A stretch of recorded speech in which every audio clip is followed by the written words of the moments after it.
Now micronutrient, vitamin और mineral, क्यों उसके ऊपर मैं बात कर रही हूँ? Because Indians are deficient in vitamins and minerals. Micronutrient की कमी है बॉडी में। और बहुत सारे ऐसे सर्वे हुए हैं जो बता रहे हैं कि आज बीमारियां इतनी बढ़ चुकी है बिकॉज आज हमारे खाने में विटामिन मिनरल नहीं है। और जब वो नहीं होता है तो आपको पता है क्या होता है उसकी वजह से? माइक्रोन्यूट्रिएंट डेफिशिएंसी की वजह से आपको थकान लगेगी। अब देखिए गाइस, यहां पर मैं ना बहुत लंबा सा लिस्ट देने वाली हूं। आपको क्या करना है, ये लिस्ट में से आप लिखिए आपके ऊपर कौन सी चीज अप्लाई होती है। सो लेट्स से आपको थकान लगती है तो लिखिए फटीग या थकान, कोई भी भाषा में, ठीक है।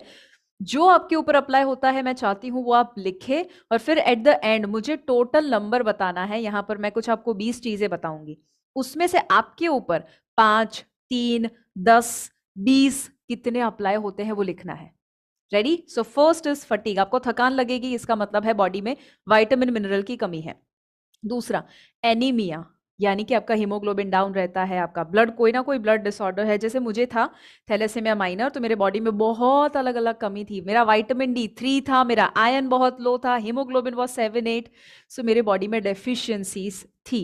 सो ब्लड डिसऑर्डर है, एनीमिया है। साथ में डैमेज्ड इम्यून सिस्टम, यानी कि कोरोना जब जब आता है आपको ही चिपक जाता है पहले, तो इम्यूनिटी डाउन है। या सिर्फ कोरोना नहीं, कोल्ड एंड कफ हो जाता है फ्रीक्वेंटली, फटाफट से बीमार हो जाते हैं। आप ट्रैवल करना शुरू कर देते हैं और बीमार हो जाते हैं।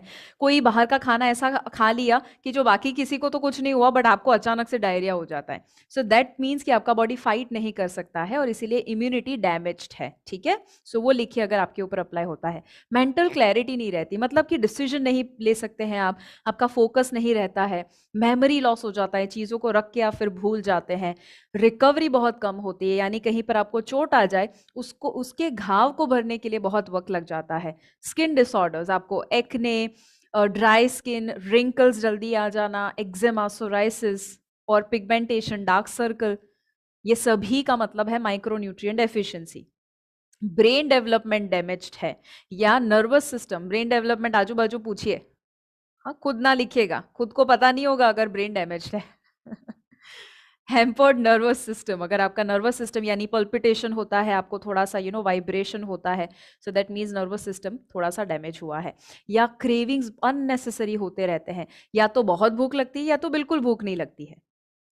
डल स्किन होना, पेल, ओके, मेरी जैसे थी पहले, बहुत डल स्किन थी बिकॉज आई हैड, और आई शुड नेवर से कि हैड, क्योंकि मेडिकल ट्रीट कंडीशन में ऐसा कहा जाता है कि आपके पास हमेशा वो कंडीशन रहने ही वाली है, but I use to have a lot of skin issues, जिसमें से एक डल स्किन का इश्यू मुझे बहुत था। मसल वीकनेस, यानी आप थोड़ी एक्सरसाइज करते हैं, सीढ़ियाँ चढ़ लेते हैं, आप कोई तीर्थ धाम चले जाते हैं या घूमने के लिए, और फिर उस वक्त दूसरे दिन आपको बहुत पेन रहता है बॉडी में, सो मसल वीक है इसका मतलब। बोन्स, अलग अलग इश्यूज, आपके नी में प्रॉब्लम हो जाना, एंकल में फटाफट से जैसे ही कहीं पर गिरते हैं अचानक से मोच आ जाती है, बैक पेन होना शुरू हो जाता है। या डिप्रेशन, जब इंसान डिप्रेशन में होता है उसका ब्लड रिपोर्ट निकालो, 100% डेफिशिएंसीज होगी, 100%। आप सिर्फ डिप्रेशन वाले इंसान को विटामिन D और B12 और विटामिन C और मल्टीविटामिन, ये सिर्फ 4 दे दो और देखो 1 महीने में उसको फर्क पड़ता है या नहीं पड़ता है।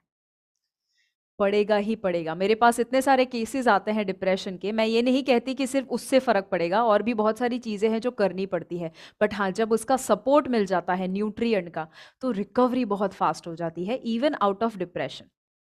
या इरिटेबिलिटी, यानी कि चिड़चिड़ापन होना, छोटी छोटी बातों में गुस्सा होना, अगर आपके ऊपर अप्लाई होता है लिखो जरा, आप में से 90% लोगों पे अप्लाई होगा आज।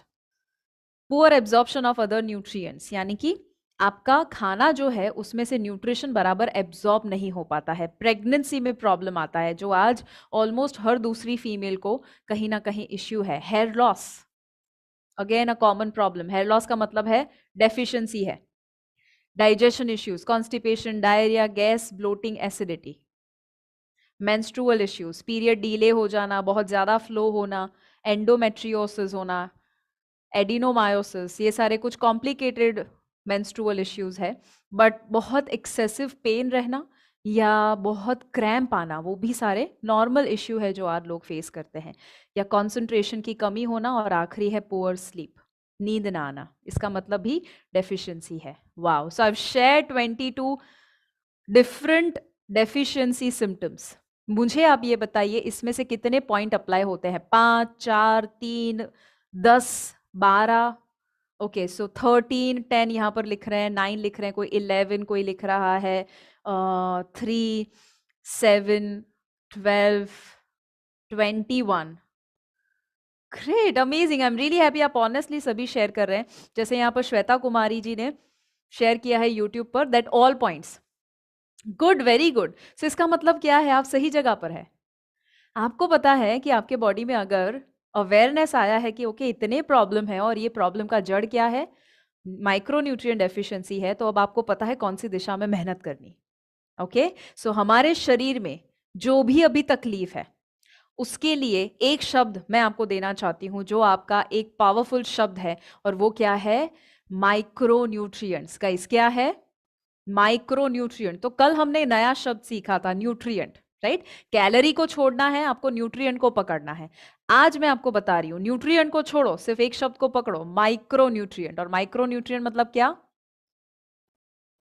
विटामिन और मिनरल। ब्यूटीफुल। अब मैं आपको कुछ एग्जाम्पल देती हूं कि कौन से कॉम्प्लिकेशन में कौन से कुछ न्यूट्रिएंट जिम्मेदार है, ताकि आपको पता चले कि एग्जैक्टली exactly क्या करना। सो यहां पर देखिए, इन केस आप में से किसी को भी हाइपरटेंशन है, इसका मतलब 3 माइक्रोन्यूट्रिएंट के ऊपर फोकस करना है। Magnesium, potassium, calcium. रिपोर्ट निकलवाइए, पता चलना चाहिए आपको कि आपका मैग्नीशियम का लेवल, पोटेशियम और कैल्शियम का लेवल कितना है। कम या ज्यादा होगा तो उसे आपको मैनेज करने की जरूरत है। वैसे ही हेयर फॉल, आप में से जितनी फीमेल मुझे मिलने के लिए आती है या मैसेज करती है, हमेशा उनका एक कॉमन प्रॉब्लम होता है हेयर फॉल। कितने लोगों को है?